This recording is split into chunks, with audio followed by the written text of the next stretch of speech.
ಆಕಾಶವಾಣಿ ಪ್ರದೇಶ ಸಮಾಚಾರ ಓದುತ್ತಿರುವವರು ಸರ್ವಮಂಗಳ ಎಂ ಕುಶಾಲ್. ಮುಖ್ಯಾಂಶಗಳು: ಬೌರಿಂಗ್ ಆಸ್ಪತ್ರೆ ದುರಂತ ಪ್ರಕರಣ, ಸ್ವಯಂ ಪ್ರೇರಿತ ಪ್ರಕರಣ ದಾಖಲಿಸಿ ತನಿಖೆಗೆ ಆದೇಶಿಸಿದ ಲೋಕಾಯುಕ್ತ ನ್ಯಾಯಮೂರ್ತಿ ಬಿಎಸ್ ಪಾಟೀಲ್. ರಾಜ್ಯದ ಸರ್ಕಾರಿ ಆಸ್ಪತ್ರೆ ಆವರಣದ ಲೆಕ್ಕ ಪರಿಶೋಧನೆಗೆ ಸರ್ಕಾರ ಆದೇಶ. ಬೌರಿಂಗ್ ಆಸ್ಪತ್ರೆ ದುರಂತ ಕುರಿತಂತೆ ನ್ಯಾಯಾಂಗ ತನಿಖೆಗೆ ಪ್ರತಿಪಕ್ಷ ನಾಯಕ ಆರ್ ಅಶೋಕ ಆಗ್ರಹ. ಉತ್ತರ ಕನ್ನಡ ಜಿಲ್ಲೆಯ ಬಾವಿಕೇರಿ ವಿದ್ಯುತ್ ಸ್ಥಾವರ ಸ್ಥಾಪನೆಗೆ ಸೂಕ್ತವಲ್ಲ, ಸರ್ಕಾರಕ್ಕೆ ಜಿಲ್ಲಾಡಳಿತ ಪತ್ರ. ಬೆಂಗಳೂರು ಸೇರಿದಂತೆ ರಾಜ್ಯದ ಹಲವು ಜಿಲ್ಲೆಗಳಲ್ಲಿ ಇಂದು ಭಾರೀ ಮಳೆ, ಹವಾಮಾನ ಇಲಾಖೆ ಮುನ್ಸೂಚನೆ. ಬೆಂಗಳೂರಿನ ಬೌರಿಂಗ್ ಆಸ್ಪತ್ರೆ ಕಾಂಪೌಂಡ್ ಕುಸಿದು 7 ಜನರು ಮೃತಪಟ್ಟ ಪ್ರಕರಣಕ್ಕೆ ಸಂಬಂಧಿಸಿದಂತೆ ಲೋಕಾಯುಕ್ತ ನ್ಯಾಯಮೂರ್ತಿ ಬಿಎಸ್ ಪಾಟೀಲ್ ಸ್ವಯಂ ಪ್ರೇರಿತ ಪ್ರಕರಣ ದಾಖಲಿಸಲು ನಿರ್ಧರಿಸಿದ್ದು, ತನಿಖೆಗೆ ಆದೇಶಿಸಿದ್ದಾರೆ. ಇಂದು ಸ್ಥಳಕ್ಕೆ ಭೇಟಿ ನೀಡಿದ ಅವರು ಘಟನೆ ನಡೆದ ಸ್ಥಳವನ್ನು ಪರಿಶೀಲನೆ ನಡೆಸಿದ್ದಾರೆ. ಬಳಿಕ ಸುದ್ದಿಗಾರರೊಂದಿಗೆ ಮಾತನಾಡಿದ ಲೋಕಾಯುಕ್ತ ನ್ಯಾಯಮೂರ್ತಿಗಳು, ಘಟನೆಗೆ ಅಧಿಕಾರಿಗಳ ನಿರ್ಲಕ್ಷ್ಯವೇ ಕಾರಣ ಎಂದು ಹೇಳಿದ್ದಾರೆ. ರಾಜ್ಯ ಸರ್ಕಾರದ ಮುಖ್ಯ ಕಾರ್ಯದರ್ಶಿ ಶಾಲಿನಿ ರಜನೀಶಾ, ಜಿಬಿಎ ಮುಖ್ಯ ಆಯುಕ್ತ ಮಹೇಶ್ವರ ರಾವ್ ಇಂದು ಪಾಲಿಕೆ ಆಯುಕ್ತರು, ವೈದ್ಯಕೀಯ ಶಿಕ್ಷಣ ಇಲಾಖೆ ಆಯುಕ್ತ, ಅಪರ ಕಾರ್ಯದರ್ಶಿ ಸೇರಿದಂತೆ ಎಲ್ಲರನ್ನೂ ಆರೋಪಿಗಳನ್ನಾಗಿ ಮಾಡಿ ಪ್ರಕರಣ ದಾಖಲಿಸಲು ಸಿದ್ಧತೆ ನಡೆಸಲಾಗುತ್ತಿದೆ ಎಂದು ತಿಳಿಸಿದ್ದಾರೆ. ಇದೇ ವೇಳೆ ಕಾಮಗಾರಿಯ ಗುಣಮಟ್ಟದ ಬಗ್ಗೆಯೂ ಅವರು ಅಸಮಾಧಾನ ವ್ಯಕ್ತಪಡಿಸಿದ್ದಾರೆ. ಬೆಂಗಳೂರಿನಲ್ಲಿ ಭಾರೀ ಮಳೆಗೆ ಬೌರಿಂಗ್ ಆಸ್ಪತ್ರೆಯ ಕಾಂಪೌಂಡ್ ಗೋಡೆ ಕುಸಿದು 7 ಜನರು ಸಾವನ್ನಪ್ಪಿದ ಬಳಿಕ ರಾಜ್ಯ ಸರ್ಕಾರ ಬೆಂಗಳೂರಿನ ಆಸ್ಪತ್ರೆಗಳ ಮೇಲೆ ವಿಶೇಷ ಗಮನ ಹರಿಸಿ ರಾಜ್ಯಾದ್ಯಂತ ಆಸ್ಪತ್ರೆ ಆವರಣದ ಲೆಕ್ಕ ಪರಿಶೋಧನೆಗೆ ಆದೇಶಿಸಿದೆ. ಇಂದು ಬೌರಿಂಗ್ ಆಸ್ಪತ್ರೆಗೆ ಭೇಟಿ ನೀಡಿದ ವೈದ್ಯಕೀಯ ಶಿಕ್ಷಣ ಸಚಿವ ಶರಣಪ್ರಕಾಶ ಪಾಟೀಲ್ ದುರಂತದ ಸ್ಥಳ ಪರಿಶೀಲಿಸಿ ಗಾಯಾಳುಗಳನ್ನು ಭೇಟಿ ಮಾಡಿದರು. ಬಳಿಕ ಸುದ್ದಿಗಾರರೊಂದಿಗೆ ಮಾತನಾಡಿದ ಅವರು, 1 ವಾರದೊಳಗೆ ವರದಿ ಸಲ್ಲಿಸಬೇಕು ಎಂದು ಅಧಿಕಾರಿಗಳಿಗೆ ಸೂಚನೆ ನೀಡಲಾಗಿದೆ ಎಂದು ಸ್ಪಷ್ಟಪಡಿಸಿದ್ದಾರೆ. ಬೆಂಗಳೂರಿನ ವಿಕ್ಟೋರಿಯಾ ಆಸ್ಪತ್ರೆ, ಕೆಸಿ ಜನರಲ್ ಆಸ್ಪತ್ರೆ, ಸಿವಿ ರಾಮನ್ ನಗರ್ ಆಸ್ಪತ್ರೆ ಸೇರಿದಂತೆ ರಾಜ್ಯದ ಸರ್ಕಾರಿ ಆಸ್ಪತ್ರೆಗಳಲ್ಲಿ ಕಾಂಪೌಂಡ್ ಗೋಡೆಗಳು ಮತ್ತು ಕಟ್ಟಡಗಳ ಗುಣಮಟ್ಟದ ಪರಿಶೀಲನೆಗೆ ಆದೇಶಿಸಲಾಗಿದೆ ಎಂದು ತಿಳಿಸಿದ್ದಾರೆ. ಬೆಂಗಳೂರಿನ ಬೌರಿಂಗ್ ಆಸ್ಪತ್ರೆ ದುರಂತದ ಕುರಿತಂತೆ ನ್ಯಾಯಾಂಗ ತನಿಖೆ ನಡೆಸುವಂತೆ ಪ್ರತಿಪಕ್ಷ ನಾಯಕ ಆರ್ ಅಶೋಕ ಆಗ್ರಹಿಸಿದ್ದಾರೆ. ಬೆಂಗಳೂರಿನಲ್ಲಿ ಸುದ್ದಿಗಾರರೊಂದಿಗೆ ಮಾತನಾಡಿದ ಅವರು, ಮುಖ್ಯಮಂತ್ರಿ ಸಿದ್ದರಾಮಯ್ಯ ಪರಿಹಾರ ನೀಡುವಲ್ಲಿ ತಾರತಮ್ಯ ಎಸಗಿದ್ದಾರೆ ಎಂದು ದೂರಿದ್ದಾರೆ. ಈ ಪ್ರಕರಣ ಬೆಂಗಳೂರಿನ ಅವ್ಯವಸ್ಥೆ ಬಗ್ಗೆ ಸರ್ಕಾರಕ್ಕೆ ಎಚ್ಚರಿಕೆಯ ಗಂಟೆಯಾಗಿದೆ ಎಂದು ತಿಳಿಸಿದ್ದಾರೆ. ಇನ್ನಾದರೂ ಸರ್ಕಾರ ಎಚ್ಚೆತ್ತುಕೊಂಡು ಬೆಂಗಳೂರಿನ ಮೂಲಸೌಕರ್ಯವನ್ನು ಸುಧಾರಿಸುವ ಬಗ್ಗೆ ಗಮನ ಹರಿಸಬೇಕು. ನಗರದಲ್ಲಿ ಮಳೆಯಿಂದ ಉಂಟಾಗುವ ಅನಾಹುತಗಳನ್ನು ತಡೆಗಟ್ಟಲು ಅಗತ್ಯವಿರುವ ಎಲ್ಲಾ ಕ್ರಮಗಳನ್ನು ತಕ್ಷಣವೇ ಕೈಗೊಳ್ಳಬೇಕು ಎಂದು ಸಲಹೆ ನೀಡಿದ್ದಾರೆ. ವಿವಿಧ ಕಾರ್ಯಕ್ರಮಗಳ ನಿಮಿತ್ತ ರಾಜ್ಯಕ್ಕೆ ಆಗಮಿಸಿರುವ ಕೇಂದ್ರ ವಾರ್ತಾ ಮತ್ತು ಪ್ರಸಾರ ಹಾಗೂ ಸಂಸದೀಯ ವ್ಯವಹಾರಗಳ ಖಾತೆ ರಾಜ್ಯ ಸಚಿವ ಡಾ ಎಲ್ ಮುರುಗನ್ ಇಂದು ಮೈಸೂರಿನ ಚಾಮುಂಡಿ ಬೆಟ್ಟಕ್ಕೆ ಭೇಟಿ ನೀಡಿ ವಿಶೇಷ ಪೂಜೆ ಸಲ್ಲಿಸಿದರು. ಈ ಸಂದರ್ಭದಲ್ಲಿ ಮೈಸೂರಿನ ವಾರ್ತಾ ಮತ್ತು ಪ್ರಸಾರ ಸಚಿವಾಲಯದ ಅಧಿಕಾರಿಗಳು ಉಪಸ್ಥಿತರಿದ್ದರು. ಬೆಂಗಳೂರಿನ ಜವಾಹರಲಾಲ್ ನೆಹರು ತಾರಾಲಯದಲ್ಲಿ ಇಂದು ವಿಜ್ಞಾನ ಮತ್ತು ತಂತ್ರಜ್ಞಾನ ಸಚಿವ ಬೋಸರಾಜು ಹಾಗೂ ಇಸ್ರೋದ ಮಾಜಿ ಅಧ್ಯಕ್ಷ ಎಎಸ್ ಕಿರಣ್ ಕುಮಾರ್ ನೂತನ ಸ್ಕೈ ಥಿಯೇಟರ್ ಶೋಗೆ ಚಾಲನೆ ನೀಡಿದರು. ವಾಯೇಜರ್ ಅಂತ್ಯವಿಲ್ಲದ ಪಯಣ ಎಂಬ 32 ನಿಮಿಷಗಳ ಈ ಚಿತ್ರ ವಾಯೇಜರ್ ಯಾನದ ಅದ್ಭುತ ಮತ್ತು ರೋಚಕ ಪಯಣದ ಕಥೆಯನ್ನು ತಿಳಿಸಲಿದೆ. ಗುರು, ಶನಿ, ನೆಪ್ಚೂನ್, ಯುರೇನಸ್ ಗ್ರಹಗಳ ನೈಜ ಚಿತ್ರಗಳನ್ನು ಬಿತ್ತರಿಸುವ ಈ ಚಿತ್ರ ಅಲ್ಲಿನ ವಾತಾವರಣ ಮತ್ತು ರಾಸಾಯನಿಕ ಅಂಶಗಳ ಮಾಹಿತಿಯನ್ನು ವಿಶಾಲ ಗುಮ್ಮಟಾಕಾರದ ಪರದೆಯ ಮೇಲೆ ಪ್ರದರ್ಶಿಸಲಿದೆ.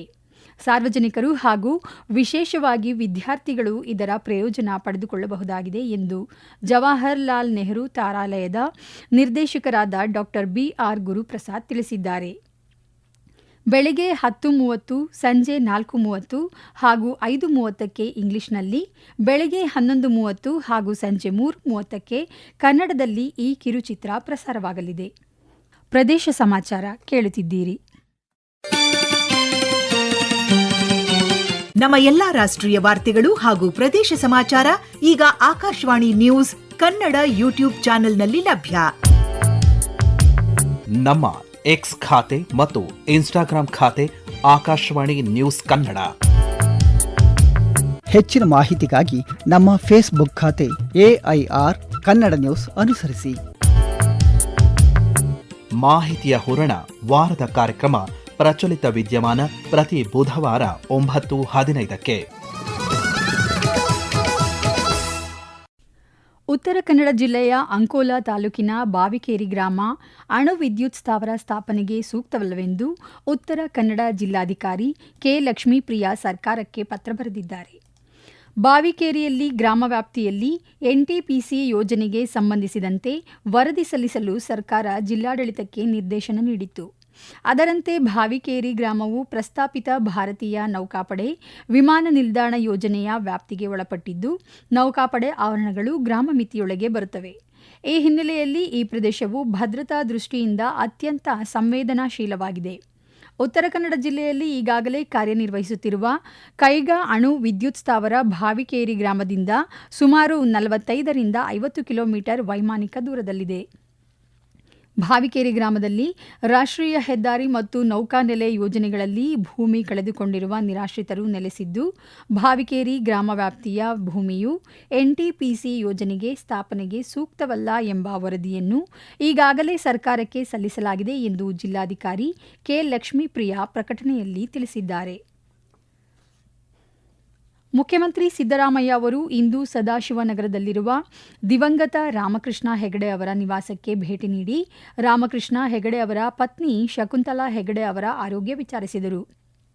ಹೆಗಡೆ ಅವರ ಪುತ್ರಿಯರಾದ ಮಮತಾ ಸಮತಾ, ಮುಖ್ಯಮಂತ್ರಿಯವರ ಆರ್ಥಿಕ ಸಲಹೆಗಾರರಾದ ಬಸವರಾಜ ರಾಯರೆಡ್ಡಿ, ಮಾಜಿ ಸಚಿವ ಬಿಎಲ್ ಶಂಕರ್ ಈ ಸಂದರ್ಭದಲ್ಲಿ ಹಾಜರಿದ್ದರು.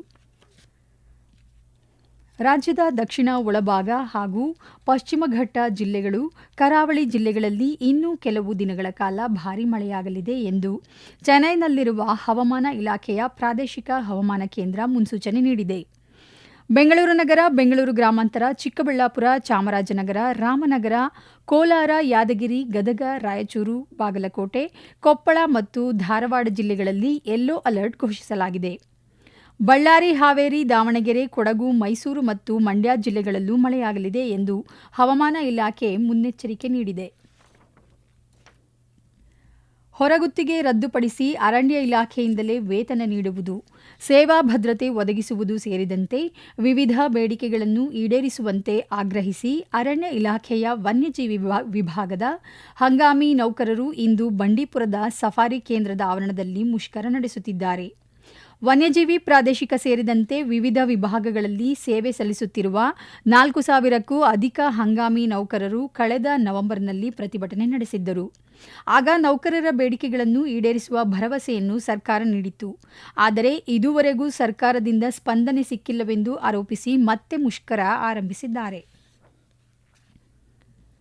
ದಾವಣಗೆರೆಯ 14 ಕೇಂದ್ರಗಳಲ್ಲಿ ರಾಷ್ಟ್ರೀಯ ಅರ್ಹತಾ ಮತ್ತು ಪ್ರವೇಶ ಪರೀಕ್ಷೆ ಮೇ 3ರಂದು ನಡೆಯಲಿದ್ದು, ಪರೀಕ್ಷೆಯನ್ನು ಸುಸೂತ್ರವಾಗಿ ನಡೆಸಲು ಎಲ್ಲಾ ಕೇಂದ್ರಗಳಲ್ಲಿ ಅಗತ್ಯ ಮೂಲಭೂತ ಸೌಕರ್ಯಗಳನ್ನು ಕಲ್ಪಿಸಬೇಕು ಎಂದು ಜಿಲ್ಲಾಧಿಕಾರಿ ಗಂಗಾಧರ ಸ್ವಾಮಿ ಸೂಚನೆ ನೀಡಿದ್ದಾರೆ. ಬೇಸಿಗೆಯ ತಾಪ ಹೆಚ್ಚಿರುವುದರಿಂದ ಪರೀಕ್ಷೆಯ ಅವಧಿಯಲ್ಲಿ ವಿದ್ಯುತ್ ವ್ಯತ್ಯಯವಾಗದಂತೆ ಮುನ್ನೆಚ್ಚರಿಕೆ ವಹಿಸಬೇಕು. ಕುಡಿಯುವ ನೀರು ಹಾಗೂ ಶೌಚಾಲಯದ ವ್ಯವಸ್ಥೆಯಲ್ಲಿ ಲೋಪವಾಗಬಾರದು ಎಂದು ಅಧಿಕಾರಿಗಳಿಗೆ ನಿರ್ದೇಶನ ನೀಡಿದ್ದಾರೆ.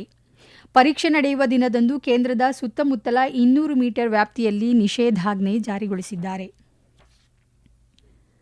ಚಾಮರಾಜನಗರ ಜಿಲ್ಲೆಯ ಯಳಂದೂರು ತಾಲೂಕಿನ ಬಿಳಿಗಿರಿ ರಂಗನ ಬೆಟ್ಟದಲ್ಲಿ ಇಂದು ಬ್ರಹ್ಮ ರಥೋತ್ಸವ ನೆರವೇರಿತು.